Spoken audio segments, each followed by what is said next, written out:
Go. Okay. Hello, my name's Everard, or Jason. What I'm actually hoping to do is just a brief presentation. It's aimed at people who are just starting off in Rapier and are looking to put a kit together. It's also aimed at existing heavies crossing over into Rapier. What I explain what the difference between a heavy gorget and the requirements of a Rapier gorget.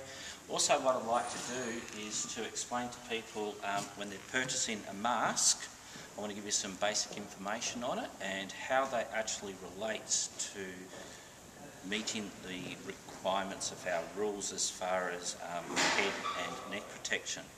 Please excuse the background noise. Okay, first of all, when you buy a fencing mask, you'll find there's lots of different ratings, and when you read our rules, they'll ask for a 12 kilo graded mask. What that's referring to is the actual mesh. So you'll find that the masks are at least 12 kilos, and that's referring to the actual mesh. That's cool. Then there'll be a second rating being 350, 550, 800 newtons. What they're referring to is, if Lisa can you get that? There'll be a rating here. I know I've actually tried to disguise it, but it's 350 newtons. What that's referring to is the bib. Okay, now we are required to have 550 newtons of puncture-resistant material over our entire neck. Right, so if I was relying on this to give me that protection, it's insufficient, it's going to fail. Now, this is an important thing for anyone putting a kit together or marshals when you're inspecting, because this actually hides what's actually underneath it. So, when you're actually inspecting a mask, you need to actually think of a mask without the bib on and what it covers. Now, why this is important, toss the glasses off. There's many different hood designs. Some are loose, some are tight. Right. This one here covers the entire neck, no matter what angle I'm on, right, and the entire head, except for the face. Now, there are a lot of masks out there, a lot of hoods, that will have the opening that extends down to around just above the collarbone. Now, this is being tested and it meets our 550 rule, so as you can see that was providing all that protection. That was 350. Now if I put this mask on, which I've just turned the bib up, you'll see how much neck is actually exposed. So, as you can see, there's a lot of neck exposed, and if I was to have a hood that was opened here, there's actually neck exposed. Now, if we think of the heavy rules, heavies required to have their helmet pass at least 1 inch below their jawbone. This only just fits under the chin, so it doesn't go that low. So that means a fencer's gorget needs to actually have a higher collar or sit more upright. Now,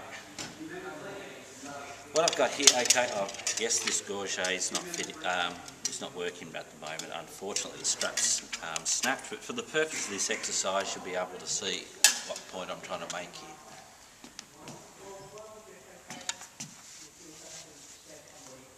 Now, as you can probably see, there's a big gap here.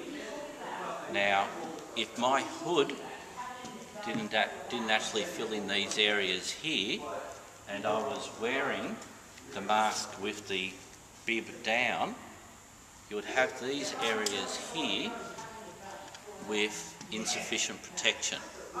So we need to be mindful that if we have a mask rated under 550, the hood actually needs to make up for these gaps here.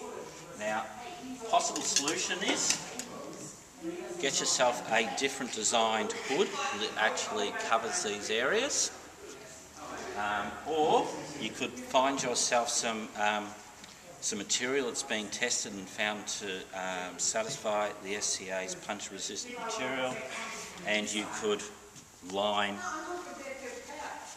the actual back of the bib behind it. That's one other solution. The other solution that we commonly see is people will get a different designed hood that actually fits over the mask. And it will actually sit down right over here, and it gives you the protection. Now, one of the things that I'm going to ask Lisa to do while she's, and thanks Adine for filming this, so I'm going to place this on, and I'm going to put the gorget on, right, and I'm then going to lift it, and I'll ask Adine to tell me when it's actually sufficient for rapier usage.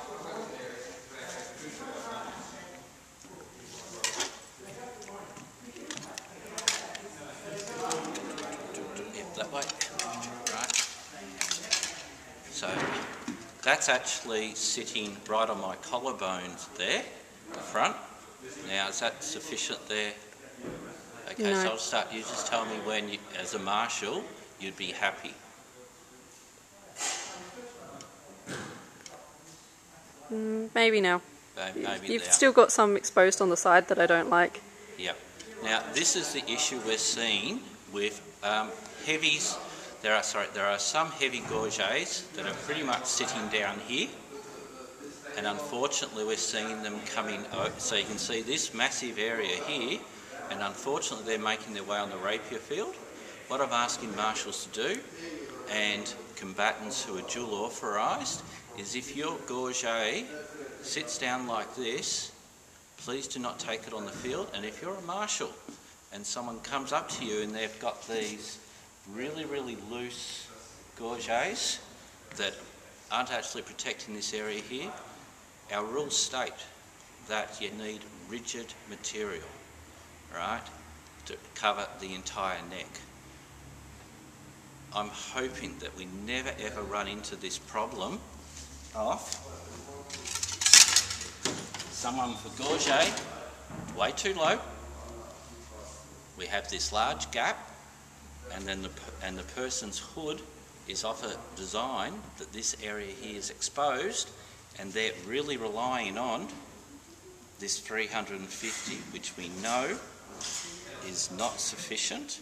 And just this week, some people in Perth, they tested this here by using a drop tester, and it shot all the way through. Okay, so it is a different game. A gorget is not a gorget. We really need to be mindful of how the gorget, the hood and the mask work together in a system. If you have any questions, please have a chat to your local marshal, or if you're a local marshal and you want to chat to me, please contact me by the KRM. And thank you. Thanks, Adine.